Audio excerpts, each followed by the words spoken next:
మన రక్షకుడు అయిన యేసుక్రీస్తు వారి శ్రేష్టమైన నామంలో ఉదయకాల మన్నా అనే చక్కని కార్యక్రమాన్ని చూస్తున్న మీ అందరికీ నిండు హృదయంతో వందనాలండి. దేవుని కృప మీ అందరికీ తోడై ఉండును గాక. ఎలా ఉన్నారు? మీరు మీ కుటుంబాలు క్షేమమే కదా? రండి, పరిశుద్ధ గ్రంథంలో నుంచి ఒక అమూల్యమైనటువంటి వాక్యాన్ని మనం చూద్దాం. పిల్లరి మధ్యకాలంలో కాస్త ఆరోగ్యం కొంచెం ఇబ్బంది పడింది. కొంచెం జ్వరం వల్ల ఉదయకాల మన్నాలు ఒక వారం 10 రోజులుగా చేయలేకపోవటం జరిగింది. ఏది ఏమైనా మీ అందరి ప్రార్థనల వలన మరలా తిరిగి దేవుడు నాకు మంచి ఆరోగ్యం ఇచ్చారు. ఈ రీతిగా దేవుని మాటలు మీకు అందించటానికి, కలుసుకోవటానికి కృప చూపిన దేవుడు స్తుతింపబడునుగాక. రండి, పరిశుద్ధ గ్రంథంలో నుంచి ఒక చక్కని మాట ధ్యానం చేద్దాం. అది ఫిలిప్పీలకు రాసినటువంటి పత్రిక 1వ అధ్యాయం 12వ వచనాన్ని మనం చదువుకుందాం. సహోదరులారా, నాకు సంభవించినవి సువార్త మరి ఎక్కువగా ప్రబలమగుటకే సమకూడెనని మీరు తెలుసుకొనగోరుచున్నాను. శ్రమ మనకెప్పుడు కూడా మంచే చేస్తుంది. శ్రమ మేలే. చాలాసార్లు మనం కంగారు పడతాం, నాకెందుకు ఈ శ్రమలు అనుకుంటాం. శ్రమ లేకుండా ఉంటే బాగుండనేది మన ఆలోచన. అందుకే శ్రమలు వద్దనుకుంటాం. ఒకవేళ ఏదైనా శ్రమ వస్తే ఆ శ్రమలో కష్టాన్ని, నష్టాన్నే చూస్తాం, కానీ ఆ శ్రమ దేవుడు అనుమతించడం వెనుక ఉన్న మేలుని మనం గమనించలేము. ప్రియులారా, శ్రమ ఎప్పటికీ కూడా మేలే, ఆశీర్వాదమే. అదే మాట ఇక్కడ చదువుతున్నాం. ఏంటి ఆ మాట అంటే, దైవజనుడైనటువంటి పౌలు దాదాపుగా 2 సంవత్సరాలకు పైగా రోమా చెరసాల్లో ఉన్నాడు. ఆ చెరసాల నుండే ఈ పత్రిక రాయటం జరిగింది. ఆ చెరసాల్లో దైవజనుడు ఉంటే అది మేలుగా ఎలా మారిందో దైవజనుడు చెప్తున్నాడు.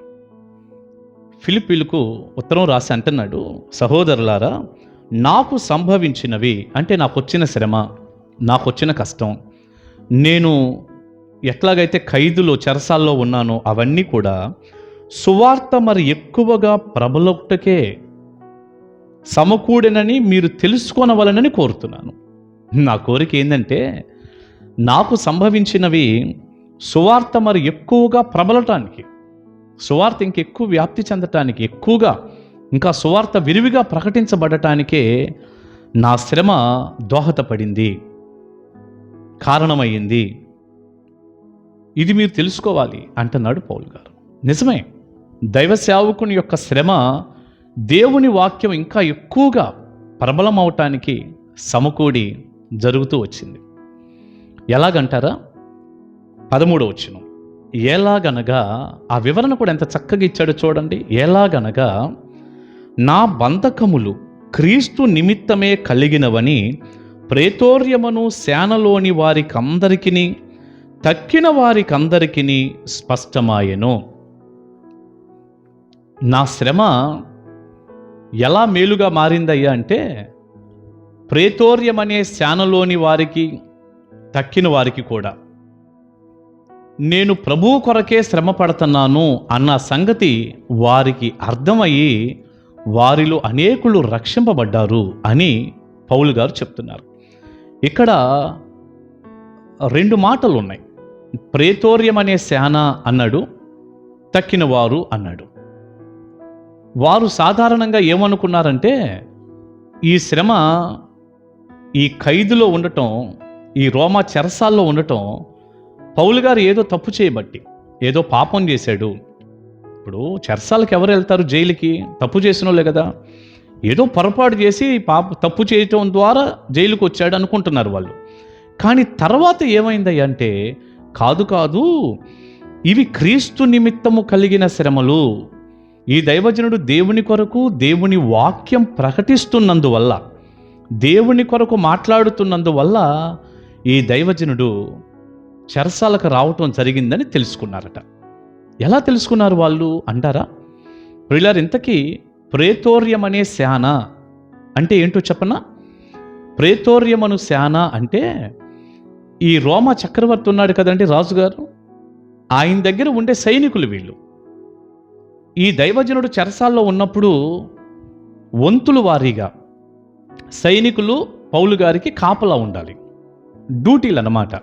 ఉదాహరణకి 8 గంటల డ్యూటీ అనుకోండి, 24 గంటల్లో అంటే ఒక రోజులో 3 మారుతున్నారు. 8 గంటలు ఒక సైనికుడు, మరొక 8 గంటలు ఒక సైనికుడు, మరొక 8 గంటలు ఒక సైనికుడు. ఇలా దాదాపు 2 సంవత్సరాలు జైల్లో ఉన్నటువంటి ఈ వాతావరణంలో ప్రతిరోజు వంతుల వారీగా అనేక మంది సైనికులు డ్యూటీలు ఇలా మారుతూ వచ్చారు. కాపలా ఉన్న సైనికులు, వారందరికీ దైవజనుడు సువార్త చెప్పాడు. వారందరికీ యేసుక్రీస్తుని పరిచయం చేశాడు. యేసుప్రభువే నిజమైన రక్షకుడని ఆ ప్రేతోర్యం అనే శానలోని వారికి, అంటే ఆ సైనికులకి, రాజుగారి యొక్క సైనికులకి ధారాళంగా సువార్త చెప్పాడు. వారందరూ కూడా, వారిలో చాలామంది యేసుక్రీస్తుని సొంత రక్షకుడిగా అంగీకరించారు. అనేక మంది రక్షింపబడ్డారు. తక్కిన వారికి కూడా అదే రీతిగా దేవుని వాక్యం వినపడింది. వారు కూడా ప్రభువులోనికి వచ్చారు. వారు కూడా రక్షింపబడ్డారు. ఇదిగో ఈ రీతిగా ప్రేతోర్యం అనేటటువంటి ఆ శానలోని వారు, ఆ సైనికులు కానివ్వండి, మరి తక్కిన వారు అన్నటువంటి ఆ పదాన్ని బట్టి మరికొంతమందికి చక్కటి సువార్త పౌలు గారు చేయటం, వారందరూ యేసు ప్రభువుని నమ్ముకోవటం, రక్షింపబడటం జరిగింది. మామూలుగా అయితే రాజుగారు సైనికులు పౌలు గారికి ఎలా దొరుకుతారు? దొరకరుగా. ఈ రక్షింపబడినటువంటి సైనికులు దొరకరు కదండి. ఆ తక్కిన వారు అన్నారే, వారు ఎవరైనప్పటికీ దొరకరుగా వాళ్ళందరూ. పౌలు గారు చెరసాలలో ఉండటాన్ని బట్టి వీళ్ళందరూ కూడా పౌలు గారికి దొరికారు, సువార్త విన్నారు, రక్షింపబడ్డారు. ఇప్పుడు చెప్పండి, పౌలు గారికి వచ్చిన బంధకాలు, కష్టం, ఆ చెరసాల మేలేగా? మేలే. రోమా 8:28 ఎప్పుడు మనం గుర్తు చేసుకోవాలి. దేవుణ్ణి ప్రేమించే వారికి, ఆయన సంకల్పం చొప్పున పిలువబడిన వారికి మేలు కలుగుటకై సమస్తము సమకూడి జరుగుచున్నాయి, లేక దేవుడు జరిగించుచున్నాడని ఎరుగుదము అని ఉంటుంది అక్కడ. దేవుడు ఎప్పుడు మేలే చేస్తాడు. ప్రియబిడ్డ, నీకేదైనా శ్రమ ఉందా? కష్టం ఉందా? బాధ గుండా వెళ్తున్నావా? తట్టుకోలేని శ్రమ ఉందా? అది కూడా మేలే. అందులో ఒక మేలు ఉంది. తప్పకుండా ఆ మేలు నువ్వు గ్రహించాలి. ఆ మేలును నువ్వు చూడాలి. ఇప్పుడే చూడు, లేకపోతే ఇక ముందుకైనా తప్పకుండా ఆ మేలు నువ్వు చూస్తావు. ఎప్పటికీ శ్రమ మేలే. దైవ దీవెన మీ అందరికీ ఉండునుగాక. ఆమేన్. ప్రార్థన చేసుకుందాం. పరిశుద్ధుడా, ప్రేమగల తండ్రి, విత్తబడిన చక్కని మాటలు మీ పిల్లలకు దీవెనకరంగా చేయండి. మీ ఆశీర్వాదం, మీ దీవెన నిండుగా ఉంచండి. శ్రమ మాకెప్పుడు మేలే. పౌలు గారిని మా ముందు పెట్టి చాలా అమూల్యమైన మాటలు చెప్పారు. శ్రమలో ఉన్న ప్రతి బిడ్డ కూడా మేలును వారు చూచుటకు సాయపడండి. యేసు నామాని ప్రార్థన మనవులు అడుగుచున్నాను తండ్రి. Amen. Amen. God bless you. కలుసుకుందాం ఉదయకాలం మన్నాలో.